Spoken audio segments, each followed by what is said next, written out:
Welcome back. In this video I will show you how to create hyperlapses in DaVinci Resolve. I will also briefly touch on how to shoot it because this is an important part as well. So let's get started.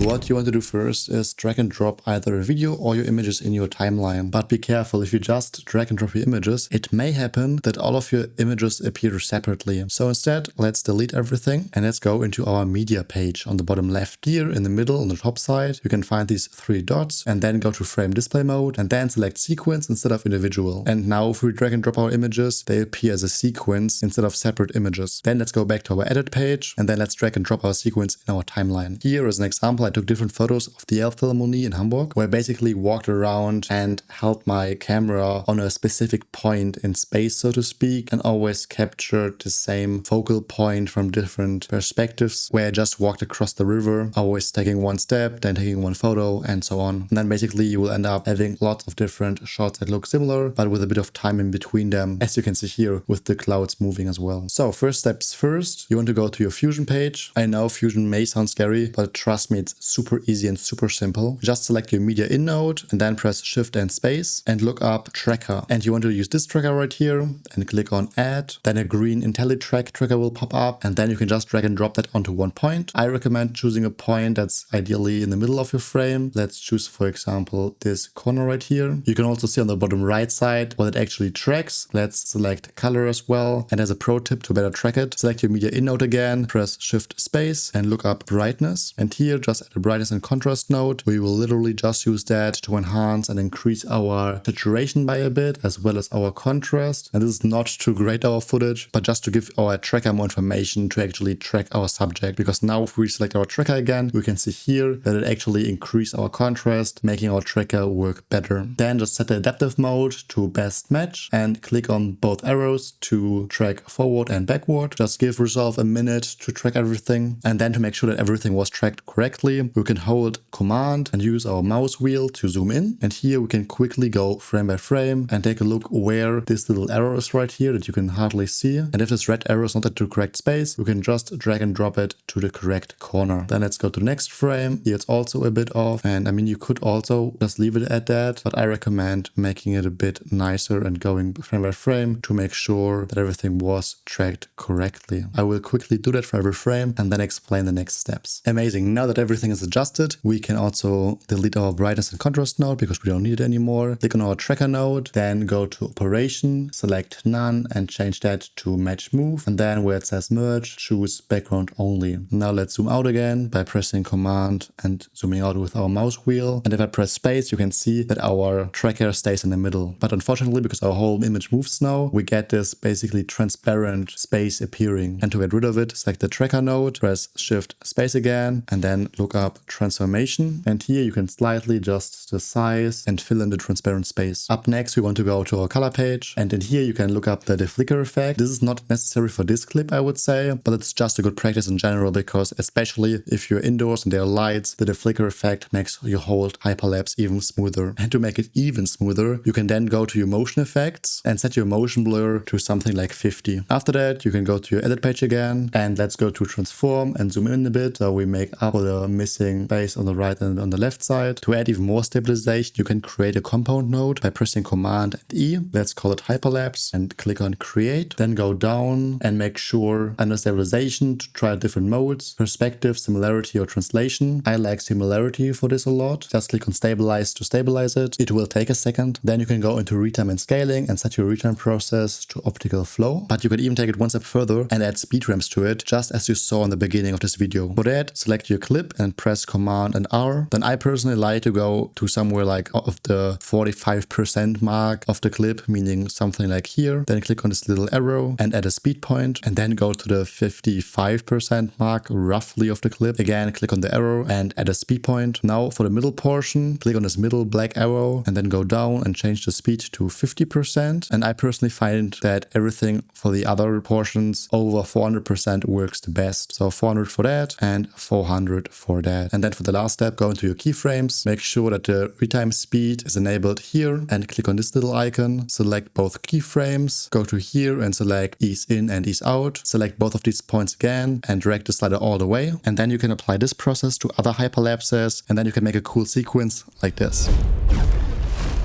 I hope you enjoyed today's video, and I will catch you in the next one.